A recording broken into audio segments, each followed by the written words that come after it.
نہیں پڑے ہیں تو پتہ چلا کانپور سینٹر کو چھوڑ کے اگر آپ کی آنکھ لگی تو آپ لکھنؤ پہنچ جاؤ گے. کہو کیسے؟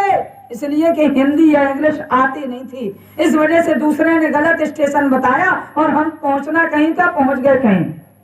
یہ ہندی انگلش کی اہمیت. میں غلط تو نہیں کہہ رہا، بات سب کے سمجھ میں آ رہی ہے؟ صحیح ہے. یہ بہت اہم باتیں ہیں. اور اپنے بچوں کو دینی تعلیم دو. دینی تعلیم بھی دینا ضروری ہے، کیونکہ دینی تعلیم دو گے تو دینی تعلیم سے ہمارے مرنے کے بعد ہمارے بیٹے ہماری فاتحہ کرائیں گے، تیجا کرائیں گے، چالیسواں کرائیں گے، ساری وہ چیزیں کرائیں گے.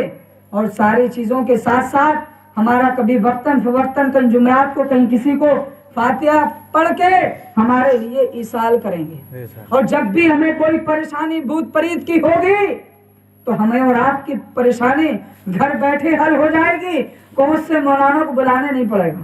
بتاؤ غلط تو نہیں کہہ رہے؟ بات سمجھ میں آ رہی نہیں آ رہی؟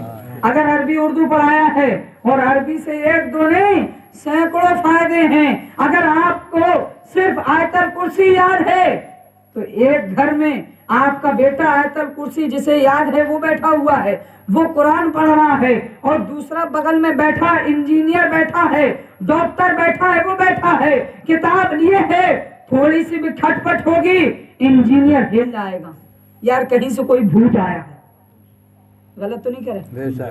کہیں سے کوئی پریت آیا ہے، کہیں سے کوئی آیا ہے، یار اب تو حالت خراب ہے، خستہ حالت ہو جائے گی اس کی. اور جو آیت الکرسی پڑھا ہوگا کہیں جانے کی ضرورت نہیں ہے، جگہ کم درود کرانے کی ضرورت نہیں ہے، وہیں بیٹھے بیٹھے آیت الکرسی پڑھے گا، اپنے اوپر دم کرے گا اور مٹی کے چند کنکریاں پڑھ کے چاروں طرف پھونک مار کے پھینک دے گا اور نڈر ہو کر بیٹھا ہی رہے گا اور اپنے جگہ پہ جمع ہی رہے گا. کسی طرح سے اسے کوئی خطرہ یا بھوت پریت شیطان پریشان نہیں کر سکتا. یہ ہے قرآن کی عظمت و فضیلت. اور ہندی کی اہمیت یہ ہے، آخری میں ایک اور بہت پیاری بات بتا رہے ہیں. ہم نے اردو میں بھی کتابیں لکھی ہیں لیکن ہندی میں کیوں لکھی ہیں؟ ہندی میں اس لیے لکھی ہیں کہ ہر گھر میں دو چار لوگ ہندی پڑھے ہوئے ہیں، اردو داں کم ہیں.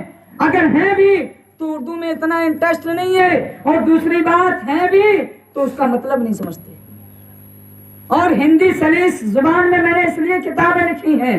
ایک شرابی کا واقعہ سن لو، بس آخری بات دھیان سے سنو. اے بھیا چپ چاپ. ایک شرابی تھا، دھیان سے سننا. ایک کتاب کتنے لوگوں کو نمازی بنا دیتی ہے. کہو سبحان اللہ. یہ پیغام جو ہم نے دیا ہے شاید ہے کہ آپ گھر جاتے جاتے بھول جائیں، مگر اگر آپ نے کچھ کتابیں لینی تو آپ گھر میں جا کے ماں کو دیں گے، ماں پڑھے گی وہ نمازی بن جائے گی، بیوی پڑھے گی وہ نمازی بن جائے گی. ہر کسی کے حقوق ایک دوسرے کو پتہ چلیں گے، پڑھنے ہی سے سب پتہ چلتا ہے. تو ایک شرابی کا واقعہ سنیں. ایک شرابی تھا اور وہ شراب کے نشے میں دھت چلا جا رہا تھا. اس نے دیکھا کہ ایک اسٹال پہ دکان پہ ہندی کی کچھ کتابیں رسالے مل رہے تھے. اس نے سوچا کس سے کہانی کتابیں ہیں. وہ کتابیں دین اسلامک تھیں، قرآن و حدیث کی عظمت پر فضائل پہ وہ کتابیں تھیں.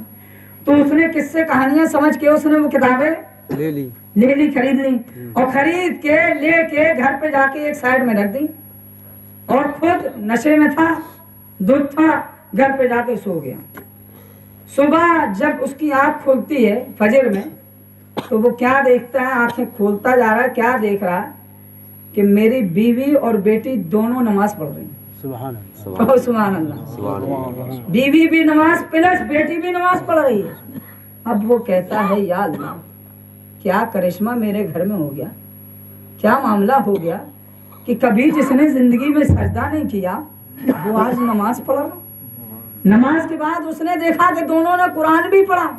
اب وہ اور حیرت میں، یا اللہ یہ تو کمال ہو گیا، کمال ہو گیا، یہ سب کیسے کمال ہوا. جھپکا کھلا، پہنچا، جا کے بیوی سے پوچھا ہے بیوی تو نے تو کبھی ایک سجدہ نہیں کیا جب سے شادی ہوئی، اور آج کیا بات ہے کہ تیری سارے معاملات بدل گئے، چینج ہو گئی. تو بیوی کہنے لگی میاں جو تم رات میں کتابیں لے کے آئے تھے، اور سبحان اللہ، جو رات میں تم کتابیں لے کے آئے تھے یہ قصے کہانیاں کی کتابیں نہیں تھیں. ہم نے جب پڑھا ہم نے اپنی